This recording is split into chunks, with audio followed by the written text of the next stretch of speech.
Well, hello and good morning and welcome to OzByDrone. I'm Greg and he's not John.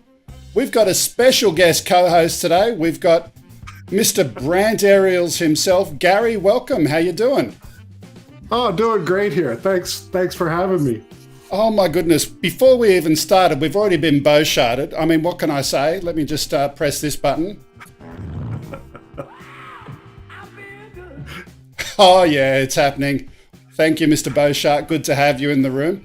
So Gary, welcome. I asked this in the background before, but Brant Aerials, your surname is not Brant. So what's the story with that?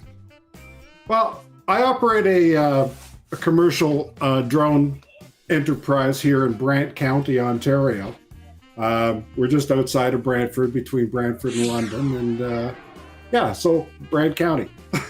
Okay, so that's where you live. It'd be sort of like you calling yourself Sydney Aerials, and everybody would want to know why your name was not Sydney. Okay, fair enough. And we've got someone else lurking in the background. We'll talk about our guest in a minute, but I'll just get my producer to bring up the other one who's sitting in the background there, Mr. Grumps.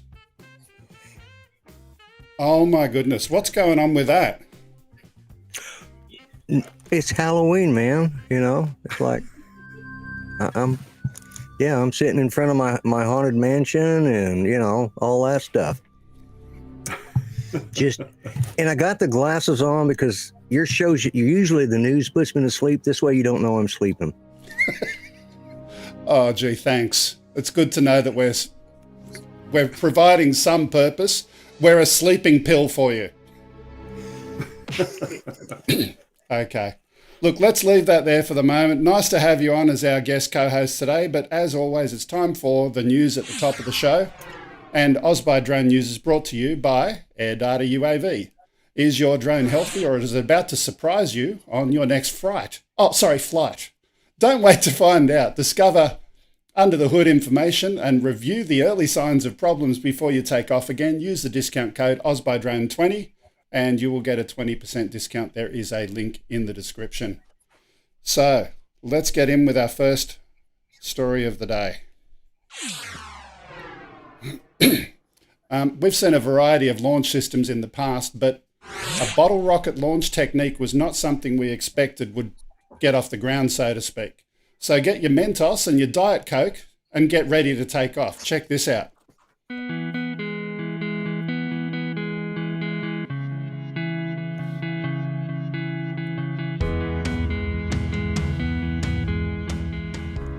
So this is actually some research, and also in a little bit we're actually going to see the particular aircraft and the different takeoff methods they've got.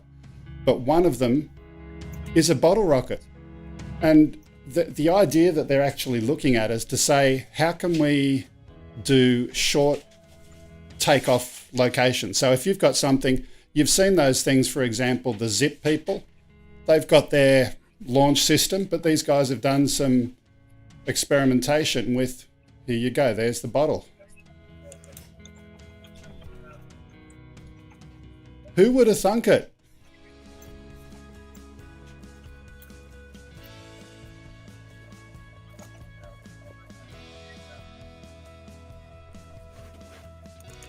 What do you reckon, Grumps? Are you going to go and get your Diet Coke out? Yeah. I'm going to run right out there and do that. Yeah. I mean, you should be able to tell I don't drink Diet Coke, but I'll use regular Coke. I don't drink Coke at all. I drink Pepsi. So you use premium, you don't use unleaded. That's right. So look, there's a lot more to this story and a lot more to the vision. They've got some really cool aircraft designs, takeoff systems and so forth. The link to the full video is available in the description for our main video. So if you want to go and check that out, please do. But it was something interesting and unique. What's the most unusual launch system you've used, Gary? That's got to be the potato gun. Okay, that's a good one. A little bit of butane in a tube and a spark plug, and away you go. Yeah, I thought it was unique. Let's go to our second one, and this one is a novel use for drone technology, changing a light bulb. How many drone pilots does it take to change a light bulb? This drone pilot fitted a light bulb to the top of his machine using a wine cork in dramatic video using his DJI Mavic, also carrying an Insta360 Go2 action camera attached to the rear to provide the point of view shot.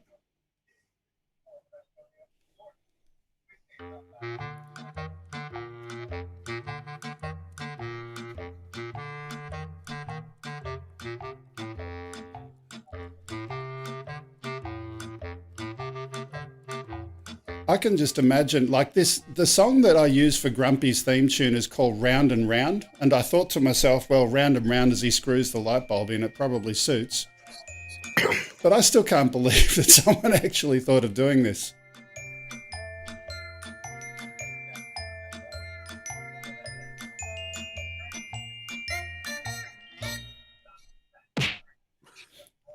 Yeah, it's an illuminating story.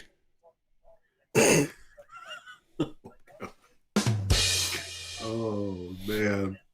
Okay. Enough. Why wouldn't he just put a little motor on the top that screws the light bulb rather than turning the whole drone around? You know, that's like the old joke about and 3 guys to turn the ladder, you know? Yeah. Counter rotation, you can't have that because then the drone would spin. Okay. Yeah. Our next one. This is one that was on Ken's show last night. This was from Japan, and we've got a different video from it. On a nearby empty racetrack near the foothills of Mount Fuji, a Tokyo-based drone startup company unveiled its vision for the future of transport, a flying motorcycle able to hit top speeds of up to 100 kilometers per hour.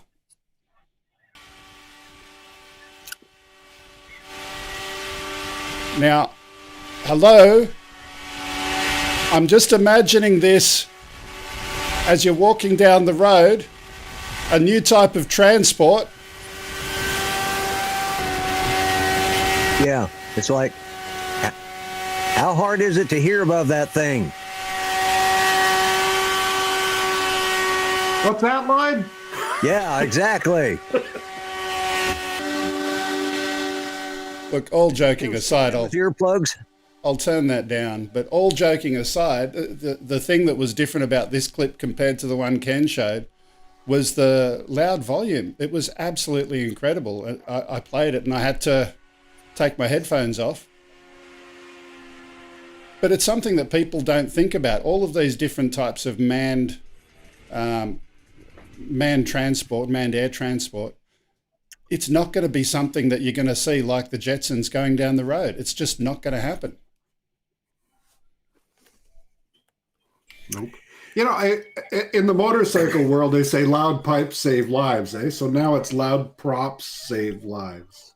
You know, you'd be no trouble to land that thing in a crowd. Everybody'd move back. They would. Save their ears. They would. I suppose you could use it at a rock concert of some sort for surveillance, and because it'd still be quieter over the music, but that's about the only place you could use it. Yeah. So speaking of, futuristic transportation technologies, we've got the Jetsons, which was another story.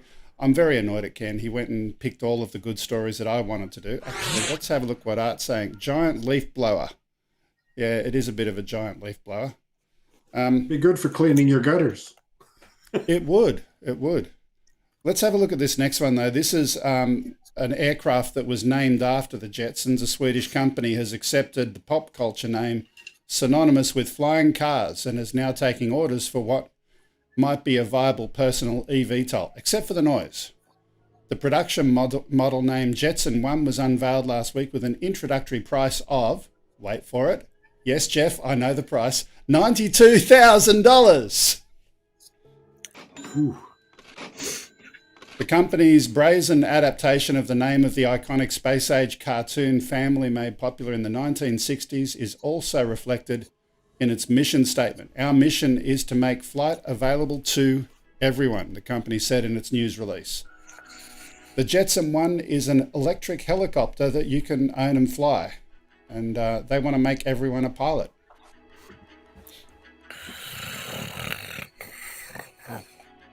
Grumpy.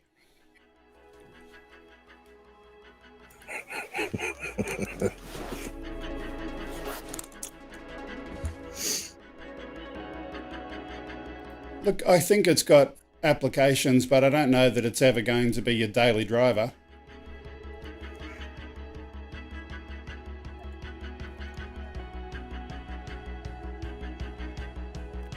Mr. Beauchamp, I would so ride that one. Looks like major fun. Look, on a positive note, it's the first one that I've seen where you've got a human carrying aircraft of that size. Northern Tier wants one. First time I've seen one of those actually flying over land rather than flying over water. So they've made some progress in their product, I think.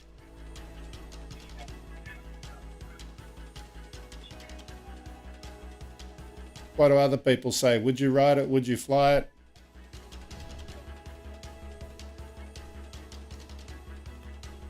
Drone shots will wait for the V2.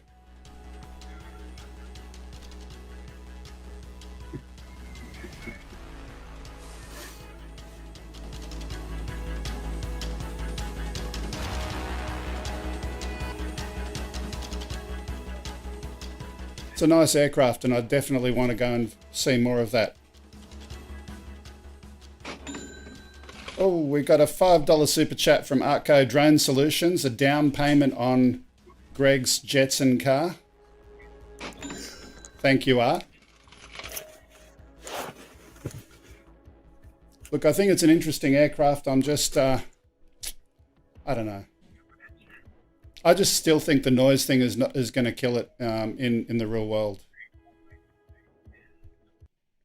Well, I was concerned with the prop wash. You know, it would certainly eliminate any litter on the street. It would. Drone Rob would not ride it. Okay. Yeah, prop wash. Everything within nearby to that aircraft, unless you're actually going to go and fly it at a decent altitude, is just going to be killed by the amount of air on the ground. Military use could be good. Agreed. 100%. Absolutely. Hovercraft that can go into different places. Now, being a Canadian, I think if you were flying it over snow and doing something, you know, illicit, the cops would never catch you because you'd have your own personal snowstorm following you, right? Yeah, there is that. It'd be a good getaway vehicle for a bank robbery in Canada. But if that ever happens, I didn't suggest it. I got nothing to do with it. No, the opinions expressed here tonight are not those of the panel or the people in the chat. So yeah, absolutely. Our last story before we get into our guest is this one. We've mentioned this before. You don't have to be scared anymore when you're flying. We've got a course that's going to help you to fly with confidence. You've already spent hundreds, if not thousands of dollars on a new drone. Why would you fly without the knowledge that you need? Now, I mentioned this last week, Grumpy. I need your help. I mentioned this last week. Hang on, I'll come back to it. Let's play the video. We'll come back. This is completely normal at the end of the day. You're controlling a flying robot. I remember my first flight. I was petrified. I felt anxious and overwhelmed by the whole experience. But now 500 missions later, with 0 crashes and years of experience as a commercial drone pilot, I've made it my mission to empower fearful drone pilots to become confident, competent, and fearless in their flight. You've spent hundreds, if not thousands of dollars on your drone, and you're scared that you're gonna lose connection with it, or it's gonna fall out of the sky, or you're gonna crash it. The Fearless Drone Academy has been designed to help you overcome these fears with helpful tips, video tutorials, and guidance from a drone expert. If this is your first time flying a drone, but you don't know where to start, then the Fearless Drone Academy is the perfect course to help you fly with confidence. Now, last week when I was talking about this, they're a new supporter of the show, and I couldn't remember his name. Grumpy, that's meant to be your job. You're the one who can't remember things. I've forgotten it again. You've forgotten it again. Yeah, well, of course, leave it to the old fart to actually remember it. I think it's called DanTubeTV.tv. DanTube, that's the one. Yeah, we had Dan on here a few weeks ago, and thank you for remembering that. But Fearless Drone Academy, you won't forget that one. It's a Great program. And if you contact him, he'll give you a 10% discount. Is there a code for that? Well, there was supposed to be. He forgot to send me one. He forgot to. What is it with you young people forgetting everything? I thought it was just old farts like me and Gary that forgot stuff. Okay. Look, Fearless Drone Academy, if you go to their website and you tell them that you saw them on OzByDrone, they'll give you a 10% discount off their course. But we've got someone else who we're going to talk to about drone education today, and that would be our guest, Joe Dorando from WEUAS, also known as Wounded Eagle UAS. Now, just remember to unmute your microphone there, Joe. How you doing? Oh, I'm having an outstanding time. I just wish my imagery was a little better than it is on your screen behind you. Yeah, I know it's looking a little bit funny today, but if you want to try and just refresh your web browser and it'll reconnect and see how that goes. We'll quickly go to sorry. The funny thing on the screen was you, Greg, not him.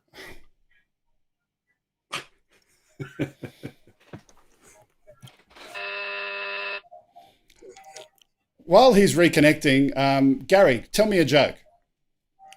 I'm not loaded with the joke. Well, okay, here's something we talked about before the show. And it's that Lloyd and I were both rejected for the action cam. Yeah. And we're now working on a new camera, and we're calling it the naption cam. That's right. It can catch your image while you're napping. Now, here's the real secret to this is if you die in your sleep, your channel will go viral. That's right. Your subscriber count will go through the ceiling. So Okay. you old farts out there, get you the napkin cam as soon as they're available. Okay. Now let's get back over to Joe. Hey, Joe, that's looking a little bit better. How you doing? Enjoying my second childhood without parental supervision. Okay. Well, that's what Grumpy's for. He's everyone's grandfather. Anyway. Well, I'll give him a run for his money. Yeah, absolutely. So Wounded Eagle UAS, tell me, what is Wounded Eagle UAS? How did it start and what's it all about? Wounded Eagle is a wounded and stable veteran UAS training program where we teach them how to build, fly, operate, maintain, and repair basically a SUAS or a drone. We want to teach them that work should be your play and money is the byproduct. To have fun with what you're doing because you're going to excel at that, and you're just going to have an incredible time flying around, especially when you start getting into FPV. It's a whole new ballgame. It's a life-changing experience for a lot of people. Okay. Anyway, the way Wounded Eagle came about was I was on the rail of a fishing boat trying to hook up on some tuna, and I was soaking a sardine, thinking about all the different things I could use a drone for while I was out on the boat looking for kelp patty, what we call the salad bars, or to chase down dolphins and whales because tunas are usually following behind them. And I started thinking about what a great opportunity this would provide for wounded disabled veterans, especially those guys in the wheelchairs where we could change a wheelchair into a pilot seat. And that's where it gets really exciting. Okay. And speaking of people in a wheelchair, Grumpy, have you heard about Wounded Eagle before? No, I haven't, as a matter of fact. And I was glad to hear that you were having him on because I spent about 6.5 years in a wheelchair, so I can understand what it's like. So you know what? I was joking and being humorous, but I didn't know that. And we'll come back to that later on. I don't want to, but all jokes aside, how can that be helpful for you as someone who I know is a veteran? You know, what do you think of the concept?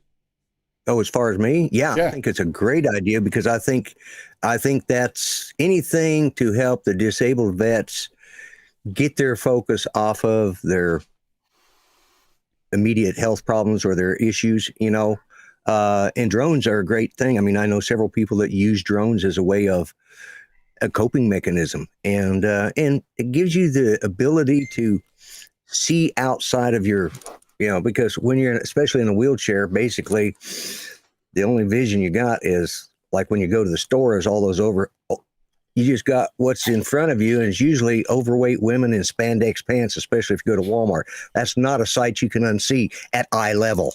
So, okay. And Joe, what's some of the feedback from the different people that you've had going and doing this training so far? Well, similar to what Lloyd has said, a lot of my guys who've had PTSD or TBI see this as a form of therapy where it helps them with their eye-hand coordination, muscle reflex, motor training, muscle training, muscle memory, and a host of other therapeutic values, which are very beneficial to these guys. And not only that, when they're flying FPV and they're doing orbits around themselves, they say it's an out-of-body experience. So it's quite exciting. Then you get into head tracking cameras, and like what Lloyd was saying, where you can always see at such a level, with a head tracking camera, you can see in any direction, top, front, and back, and you're no longer just looking at a static view in front of you. You actually have the capability of looking at your wing tips, which is probably how I guess the FAA expects us to detect we have icing on our wings as we're taking our test for the 107 exam. Okay, and is it more than therapy? Have you had some people going and turning this into a commercial enterprise? Oh, yes, quite a few of them, actually. A lot of them are photographers, but others are into the construction field, resource management. Right now, we're currently working with a fire department, helping their lifeguards learn how to fly so they can take their splash guard too, and be able to put that in the air and put it up safely and hopefully keep it in one place or one piece and not become members of the Gravity-Assisted High-Velocity Disassembly Engineering Society. Okay. I just saw a comment that I'll just put up on the screen again. Great idea. There are disabled vets all over this area, and being a veteran myself, I wonder if there is anything I can add to your program. It's a good question. So for people who are flyers, whether they be vets or not, can they help with the program? Is that something that you encourage? How does that work? Oh, absolutely. And people will volunteer for our course or volunteer for our services to help us out.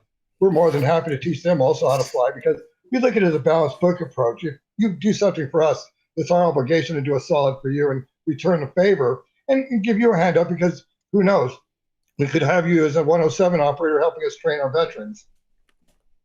So let's go back to the veterans for a minute. So they go and do the course, and do they pop out the other end with enough information to get their 107, or is there a gap between that, or what kind of level of training would they expect? Well, we've partnered up with a group called Mapix.io, and what they do is they're providing the online learning, online learning system, what's it called, learning management system, I should call it. Yeah. And you're also able to download your imagery up to their website to have geographical locations attached to it, so that you can show off your imagery to your clients. For instance, if you're giving them a portfolio of what your work and what you've done so far. And so Mapix has been a tremendous benefit in helping these guys get their 107. We provide tutoring, we provide online lectures on a weekly basis. Wounded Eagle also provides our flight training guide, which is a bit more in depth, or a deep dive, so to speak, into the understanding of what it is to be a drone operator, including the risk management and privacy policies and things of that nature. Okay. Grumpy, I'm just going to see if you've got any more that you want to ask, since you kind of fall into this topic area a little bit more than myself. Yeah. Well, yeah, like I'm going to take my glasses off. God, I can't see now. I'm going to take my glasses off, but what areas where are you located, and how do veterans get a hold of you if they either, one, want to take the course, or two, want to volunteer to help? Well, we've just recently moved out of Los Angeles into the beautiful Pensacola, Florida area. We also have training facilities up in the Virginia area, and we also have a chapter in Georgia. We have limited access in San Diego for California, but we're doing the primary training here in Pensacola, Florida, at the local AMA field. Okay, yeah, because I was just, one of the guys says there's a VA hospital in St. Louis, and we've got a VA hospital right here in Muskogee as well. And, something like this I could see as a great benefit to, so you have chapters. How does a chapter get started, or how did you start chapters? You have those guys fly out to train with you, and then they go off and start the chapter from that point? Well, we've looked to see if they've had a 107 and also if they have a military background. Right. Our trainers are primarily veterans, and they include active duty personnel who are currently with Space Force. Other than that, we have retired lieutenant colonels, and we've known these people for long enough where we've trusted them, and we've seen their flight experience, or we personally have met them, and we can vouch for them in that sense. Excellent.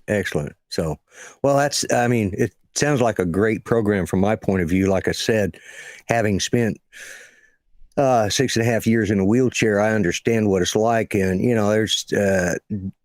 there's all sorts of things. You get your head out of yourself and into the sky. And I think that's what's important, especially for veterans, those suffering from PTSD, which it seems that PTSD is a lot more now in this generation than it was in my generation. Although we have a lot of veterans from my era, because I'm Vietnam era, that have PTSD, but we were from a generation was prepared for going to war. Whereas this new generation of veterans, we've been in peacetime for a long time. And, now, in the last 20 years we haven't, but there's a lot of veterans suffering out there, and this gets their mind off. I think it's a great program, and my hat's off to you for doing this. I think it's fantastic. Well, it's just to show them that work is your play and money is the byproduct. Right. If you do what you enjoy is that much fun, you're going to excel at it. You're going to deep dive into the subject, and you're going to become a very qualified and skilled pilot. And it's not just a skill set that's involved here. It's an emotional experience that you have with the joy of flight, and that experience of being released from your bonds on the ground. Absolutely. Yeah. That's the thing about flying drones is so many people. It's just, I just recently got into FPV, but it's an experience all of itself. I was in the Air Force, so being off the ground is kind of a thing for me. I like being in the air, but in drone flying, I don't fly like I wish I could, but I think it's great. There's a lot of veterans, like you said, it gets them out of, it's getting them out of their head and out into the sky, and being able to see what's around them. And like you said, going from enjoyment to making money, as a Part 107. Can I just qualify it? So the actual courses that you're doing, what percentage of that is online versus face-to-face? And do you have to is the face-to-face component mandatory? Can someone who doesn't live close by use that online learning system that you mentioned before? Well, in this case, getting to 107 is self-paced, and so it's up to them and how fast they decide to achieve that goal. When it comes to flying in person, then we usually like to give them at least 10 or 15 hours of in-person training. If they're not available to get to our resources, then we teach them how to fly basically the way, for instance, I learned how to fly, and get them started on the Sima X5, or what we call a bash and trash, so that they learn the basics in stick training and muscle training, muscle memory. And with the bash and trash like that, it doesn't matter when it craps out on you, because you're just going to throw it away. But you will get an amazing amount of training in your figures, so you'll be able to anticipate the reactions of your aircraft. Say if you start having a problem with the motor, or you lose a prop, or something is happening and you need to get the thing on the ground safely and in one piece preferably. Yeah. Okay. Look, before we go on to the next little bit, I just want to see if Gary had any comments or questions as well for you while we're here. No, I think anything we can do for those wounded in combat, we owe them that at the very least. Here in Canada, we have a gentleman, Rob Cosman, who does hand tool woodworking training in his what he calls his Purple Heart Project. And anything like you said can put your mind in a different space. It's got to be beneficial. I got into drones. I didn't have combat wounds. I had sort of other stressors in my life that kept me from working, and drones was my thing. And now, because I had a little accident in the workshop and lopped off a finger, and so I can't fly in the winter. But now woodworking is the other thing. So no, anything that can relieve stress, and anything that we can do to help those who have done so much and given so much, for our freedoms. We owe them every debt of gratitude. Absolutely, yeah. And everything we can do for them. Yeah. Okay, just a reminder. So I've had the Nightbot going and putting the link to your website in the chat every now and again. And it's WEUAS, which stands for woundedeagleuas.org. If you want to get in touch with Joe or any of the other people there, I'm sure there'll be a contact page on there if you want to help provide some training and assistance in your area, or conversely, if you're a vet, get in touch with them. And I've got one more question for you, actually, Joe. I'm wondering if, hypothetically, the online component of the training that you're doing, would you consider people from different parts of the world? We're a global world these days. Do you have to be a US veteran to participate and be part of that, or is that something you would extend externally? We would probably consider extending it externally, providing they're a veteran, because these are the people who've gone up to the wire and have crossed over it and gone into hostile country. When I was in the Navy, it wasn't so bad. It was a Cold War situation. I was on an LSD, or what we call a large sitting deck, a landing ship dock. And it wasn't too crazy for us because Vietnam was already over, and it was just mostly living aboard ship, so to speak. But any of the American allies and things like that, we would be more than happy to help them train. But it would just be a matter of them coming up here. But our training is free. We're not out here to build them or charge them for anything. They've already paid. They've paid forward, so to speak. Yeah, absolutely. So we've got one other thing that we're going to do today before we leave you, and I've just got to press a couple of buttons on my computer to do. Ladies and gentlemen, boys and girls, it's time to play Stump the Yank. Well, this will be entertaining. Oh, that's right, ladies and gentlemen, boys and girls. It's that part of the show that you love, I love, but sometimes the guest and the co-host, well, they're a little bit challenged. It's time to play Stump the Yank. Okay. Yeah. I almost wasn't ready for that, too. We did talk about it. We did, and I got so interested in listening to him that I forgot to. But fortunately, I have a place bookmarked now. So, okay. So just an explanation. There's no prizes, nothing. It's just a case of the honor of being stumped or not stumped. We're going to get Grumpy to ask you some Aussie trivia questions, and our co-host will get him to see if he can answer. If Joe doesn't know, see what happens. Here we go. First stumper. Okay. What is a bogan? Is it 1, an Australian beer, 2, a very famous food, or is it, I don't know, poor white trash or something along that line? Low unintelligence, type of person. Australians, they love to drink. So is it a beer? Is it a famous pub in Sydney? Or is it a person of generally low social economic? Okay, what do we got there? A lot of the three. Correct. Oh, I got it. Okay.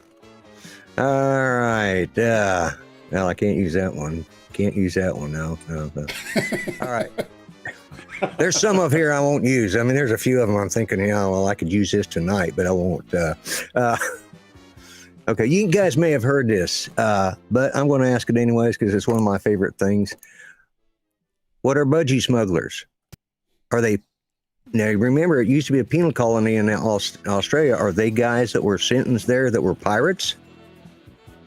Or are they modern guys that are stealing, because they got birds everywhere in Australia, that are stealing bird eggs and smuggling those out? Or are they a pair of swim trunks? Is that a parakeet?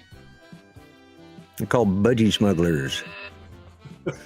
Sorry, it's a pair of Speedos. Yes, Yeah. Speedos, yeah. Well, All Speedos is a right. right, not a privilege. Yeah. Oh, well. Anyways, let's see.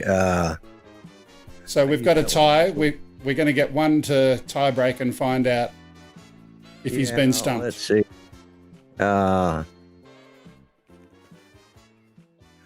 What is a crow eater? Is that a particular Aboriginal tribe, native tribe from Australia? Is it a special type of steak? Or is it somebody from a certain part of Australia? I'm going to go with the steak because eating crow, I've done enough of that in my day. Gary? I think it's somebody from a certain part of Australia. Okay. Now, do you know what part of Australia that might be? I'm thinking the West, Perth. Nope. I'm thinking Sydney. South Australia. And I got mates. I got a good mate in there that's going to give me hell tonight when I get on and talk with him because I used that, but I had to. So Joe, tiebreaker for this week. that was the tiebreaker, and at this point, I have to say it is game over. Sorry, but thanks for playing and thanks for being part of the show. If you could do us a favor and stick around in the chat room, just on the YouTube channel, and have a chat to a few of the people there, maybe they can talk to you and vice versa a little bit more about Wounded Eagle, that would be absolutely wonderful. Can do. Okay. Okay, great. Thank you very, very much. Let's get back to the studio. There we go. And Gary, second part of our news today. Now we're going to skip a story that I was looking at. Let me get to my list of stories. It's gone and disappeared on me. My producer is asking me what I'm skipping. We're going on to number 7. And that would be this one right here. So I'm going to press a button for some music here in the background. This video shows the moment that a fleet of apparent UFOs filled the sky and they dropped. Was it a synchronized drone flight gone wrong? That's the question. You see it on YouTube and you be like, it's always somewhere out in the Nevada desert somewhere. The shock was more like, is this really real? Like, are we really looking at what we think we're looking at? What are those? UFOs. Who found UFOs in the sky?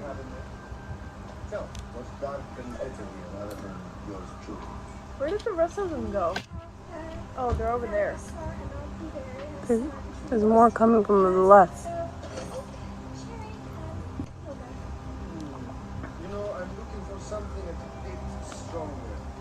So what do you think? Is there more coming, or is it just those? What do you think, Gary? I don't know. They could have been drones, but they weren't moving very fast and they weren't going anywhere. Well, I'm used to the UFO sightings being over cornfields, but yeah, I don't know. That was Ohio, wasn't it? Was that Ohio? I thought it said Patterson, New Jersey, and there happens to be an air base in that area around there. So I suspect that's probably what it had to do with. Yeah, but we do have something over Ohio. Okay, I've got it. We've got another suspected UFO sighting. This video captures some more unidentified flying objects. 6 p.m. A Cleveland Heights man is sitting on his porch and sees an unusual object hovering in the sky. He grabs his iPhone and begins recording. The first thing that came into my mind was it was a UFO. Don't know exactly what it is, but there's definitely, intelligence as far as to what its origin is. 44-year-old Matthew Jandeka says the unusual movements and properties of the object convinced him that it was not from this world. A cube that was rotating, and the cube transformed from a rotating cube to a rotating sphere. It made no noise whatsoever. It appeared as though it was internal propulsion versus external propulsion. It's not something that I would say is terrestrial. But the owner of Zone Aviation here at the Lorain County Airport says he believes the flying object shown in the video can actually be identified. My honest opinion is that it's not a UFO. it's a drone. Bob Sneezik has been a pilot for 23 years and says the object that Matthew Jandeka spotted is likely a drone with a hood and propeller covers that make it appear to be a cube. I don't see any erratic movements that would give me an indication of something out of our world. As for the perception that the object changed shapes, you can see where it gets blurred. So what do you think, Grumps? And that would appear UFO? Honestly, I thought it was a balloon. Some kid lost his balloon, But technically it is. And where do they get these guys, that sound like they're dumber than a box of rocks that they always interview? Not the guy not that guy, but the other, not this guy that just popped up here, but these like the guy that took the picture. I mean, come on, I know where they get them. I know where they get them, Grumpy. Where do they get them from? Yeah, exactly. Yeah. Here's the thing. No UFO is ever going to, no alien life is ever going to come to Earth. I mean, they just look at our newscast and see the idiots like that. They say, oh, look, who's taking, I saw a drone up there. Yeah, no, they don't. Yeah, but I honestly, I thought it was a balloon, one of those silver mylar balloons, reflective ones. So yeah, that to me is what it looks like.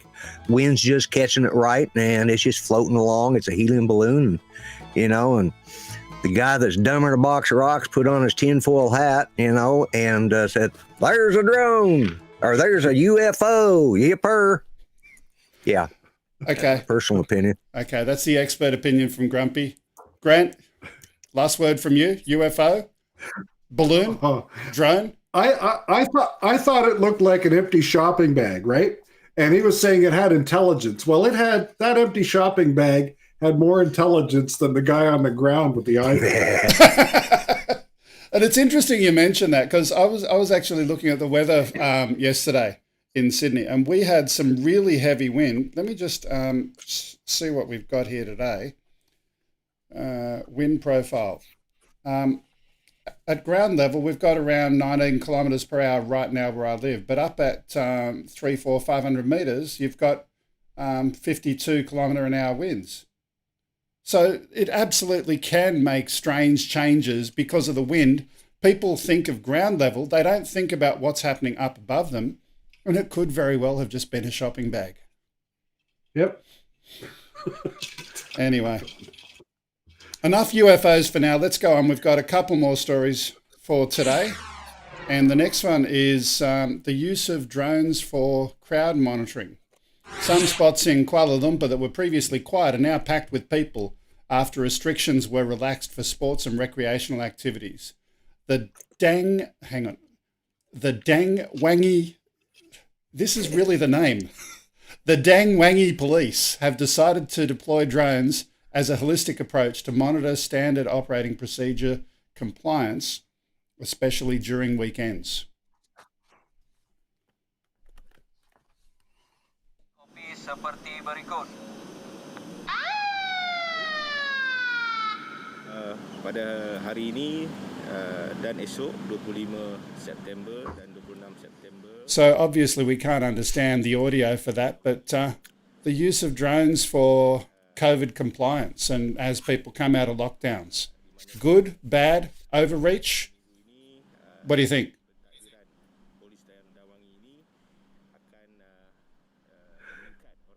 I'm still trying to get my head wrapped around the dang wangy part. After that, I kind of lost interest in the story. Just the name of the place is funny enough. Yeah, well, there is that. But in different parts of the world, they've obviously got their local police forces and they've got different perspectives on levels of control of the way they do things. I don't know. I suppose it's better than, a bunch of men with batons wandering around the road threateningly. At least it's somewhere up above and then they can send someone around, hey, go on home, At least, hopefully that's what they're doing. Anyway. Joe Blaylock, this is in Dangwangi. That's what it's the Dangwangi Police Department. He wanted to know where it was at. And I said, it's in Dangwangi. I'm not going to be able to get that word out of my head for a week now. Well, stop playing with your wangy. Dang wangy. Okay, let's get back over here. Now, we've got something. Oh, man. We've got something. That's a Malaysian dang wangy, right? It is. Indonesian dang wangy. Malaysian. Malaysian. Okay. Malaysian. All right. That explains everything right there. Yeah. Okay, let's get on. We've got a couple more left. This one is a Halloween story, so I'll leave the music for this one. Ellen, believe it or not, is getting into the Halloween thing, and she's having a look and having some fun with an ice cream truck. It's a lovely thing to have on a hot day, unless it's Halloween, of course. Ellen played a joke by using drones to get into the spooky frame of mind for this time of year. What to do around Halloween is scare my staff, and this year I lured them to a parking lot where there was an ice cream truck, and I turned it into an ice cream truck. See? See what I did there? All right, let's take a look at it. Roll it, Igor. Hey, how's it going? Can I have the chocolate vanilla twist? Oh, thank you.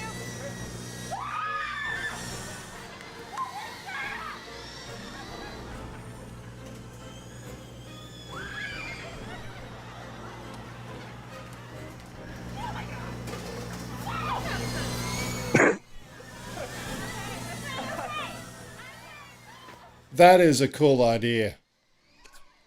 Sorry, that was a bad pun because it's ice cream, which is already cool. But the idea of using aircraft to go and have some fun on Halloween, as long as it's done in a safe way, I think that was really, really a good, fun way of having some fun. Until they start ganging up, because in a few moments she actually has two of them. They start surrounding these people from both angles. Now, player, we're hitting you from the air. Drop. Thanks, Dad.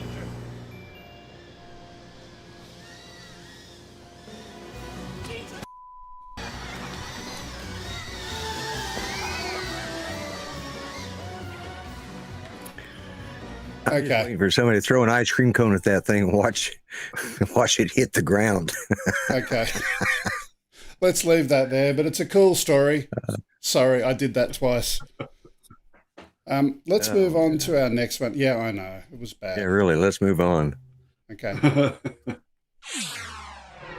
This next one here, this is titled Send Badge. Now, why is it called that? I have no idea. Last week, Caleb Mazowiecki. Ooh. How do you say that, Brent? Mazurki. What? Caleb Mazurkiewicz and Simon Berthelemy. It sounds like a bazooka. They went to Utopia. There we go. Yeah. That's my buddy Caleb Merkowitz. They went to Utopia and did a repeat send of Send Badge, according to code.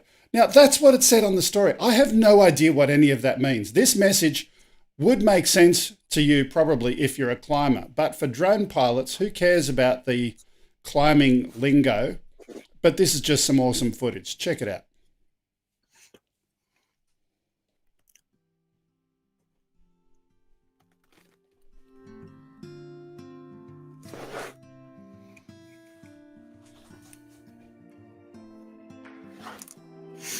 Let's try those names again. Caleb Mazurkiewicz.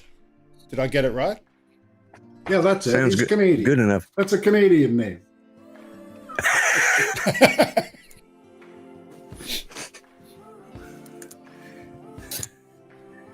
Obviously, a northern name. You wouldn't hear that name down here in Oklahoma.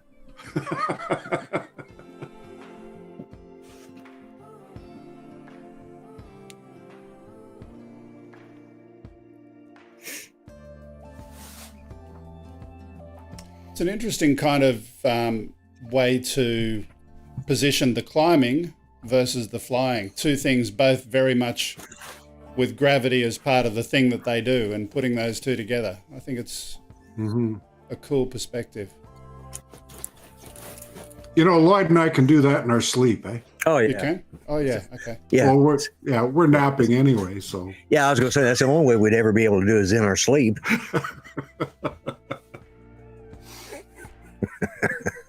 Just a reminder that this video, along with all of the other ones that we had a look at today, there's links in the description. Please do go to the original sources and check them out, have a watch of them in full, and support those different creators in what they're doing.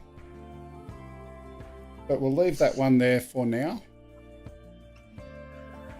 and come back to the old studio. We've got one more story, and if I press the right button, oh no, that's it. Oh no, one more. Here it is. One more. One more. I'll be right back, gentlemen. Oh, he's having a nap. Okay.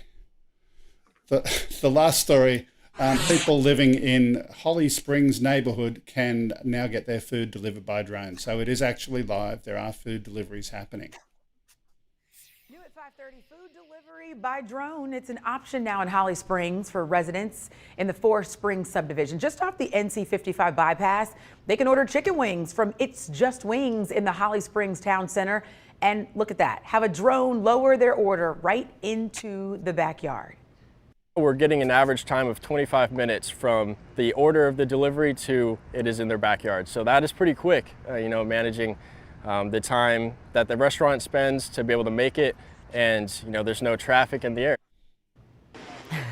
Holly Springs is now the third place in North Carolina where drone maker Flytrex is delivering carry-out meals from the sky. It's also happening in Fayetteville and Rayford. Okay. There's been a lot of controversy about people commenting about the viability of delivery services by drone. I think the jury is still out. They may be able to do it at the moment, but here's the question. Right now, are they doing it with a manned pilot doing the control of it for that service? My guess is probably yes.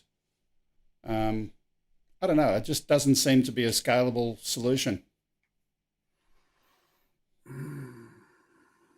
I don't know. They say last mile, but I can't imagine flying a bag of chicken wings for a mile. I mean, they got wings already. They should fly themselves. Hang on, I've got to press the button for that. There we go. That was top shelf material. But at the end of the day, look, if it's something more than a piece of food, let's say it's something that's an iPhone that someone's delivering, the very first thing you're going to have is people going and chopping the string when it's getting close to landing, or shooting it down in the air. And even if they don't shoot it with a physical impact weapon, there's a lot of counter UAS technologies that people will know how to do things to disrupt those deliveries. And at some point it becomes Amazon skeet shooting for prizes. Yeah, exactly. Yeah. I mean, you wouldn't, you probably wouldn't see that on Australia or Canada because we're not as armed as our neighbors. But yeah, I don't know. I don't know. Yeah, tube sock delivery. There we go. And there's the same comment that we've had, it was discussed on Ken's show last night, and people are already planning, as soon as they have tube socks available for delivery by drone, there's going to be a few thousand people ordering a pair per person to send them across to Ken, and he's going to get bombarded just to prove that it can be done. I don't know. There'd be an air traffic jam in Huntington, Kentucky. Or they're going to need a control tower for Ken's backyard.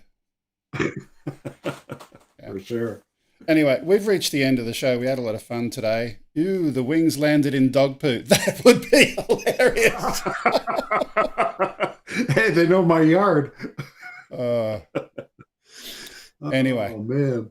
We've had a little bit of fun today. A couple of things before we do move on. Firstly, a reminder about the competition with NoLimitDrones. For those of you who are signed up on DroneBook, you would have received an email. That email gives you instructions on what you need to do to enter that competition. There's a link that you've got to share. Send in a copy of where you shared it by email, and keep watching OzByDrone. 2 weeks from now, we're going to give away either a booster board, or we're going to give away your choice. You can either get the booster board or a license for the NoLimitDrone software. Totally your decision. It's worth €150. which is around 200 and something dollars American. So it's a decent kind of prize. What's that message on screen? Great show. Thanks, Joe Dorando. Yeah, thanks, Zeb. So if you do want to enter that competition, it's a good prize. All you need to do is share a link on social media to help get the word out about No Limit Drones, and that would be really good. Second thing is just a reminder about the new sponsor, the Fearless Drone Academy. And it's a name you won't forget, but I've forgotten, who's it? What TV? Grumpy? Dan's Tube TV. Dan's Tube TV. Yeah, danstube.tv. Okay, go to danstube.tv and you can have a look at the Fearless Drone Academy from there. Don't forget that one. You can get a 10% discount. Just mention that you heard about them on OzByDrone. Those are the last messages except for our regular ones, which is, if you want to send something, send it to upload@gregkuhnert.com and we'll include it in the show. We'd love to see your flying. If you'd like to follow us on social media, OzByDrone, on Twitter, Twitch, Facebook, and many others, DLive. I might get another platform very soon. If you want to send us anything physical, send it to 5/127 Princess Highway, Sylvania, New South Wales, 2224 Australia. So we've reached the end of the show. It's that time where we're just about to say goodbye, but any last words from you, Gary? Just thank you for having me on again tonight. I see that there's 25 people watching and 14 likes. The winners use the thumbs up button and the losers click there. So make sure you hit the like button. It does something for Greg's channel. Share it if you can. And above all, do something kind for somebody today. You know what? I'll just, before we get to Grumpy, since you mentioned it, I'm just going to put this up on screen. Oops, not that one. Try this one. There we go. Oh, I've got something in front of Grumpy's head. Maybe it'll change in a minute. It's not working. But it certainly makes Grumpy look better. There we go. There's the magic number of where we're at today. Last week I mentioned it and we were at just below 1450 and I needed a few more to hit that mark. But you know what? I would love one day to see the subscriber count go up live on air. This is a live feed right now. So if you want to go and add yourselves, that would be really good. If you're watching here and you didn't find us through the regular subscriber link, that would be really cool. But anyway, do subscribe. Speaking of which, Brad Aerials, you're going to go and post your link for your channel in the chat and make sure we get a few people going over there as well. That would be really cool as well. Okay, that'd be great. I'm back down. I had 1,000 subscribers in 2020. I'm down and I'm coming back up. It's coming back up. I've got about 27 to hit 1,000 again. So. Yeah. Well, give him 27 tonight. Come on, I'm sure that can happen. Yeah. We got enough people here. Watches. Yeah. Well, okay. Most of them came over from my show, I think. Okay, Grumpy. Last words from you. Well, you know what I always say: be kind, treat each other better than you treat yourselves. Remember, everybody matters, even old dummies like Greg, and old farts like Gary, who's sitting next to me on the screen. You guys can't see it, but he's sitting next to me. So there you go. Now you're pointing the wrong way. Yeah, see, I know. Okay. Even old farts like this, they matter too. The dyslexic old fart. Yeah, dyslexic old fart. Okay. Enough. It's been fun. Thank you for watching. Thanks for being part of the show. We'll see you again next week. Thanks for watching. Bye-bye for now. Okay.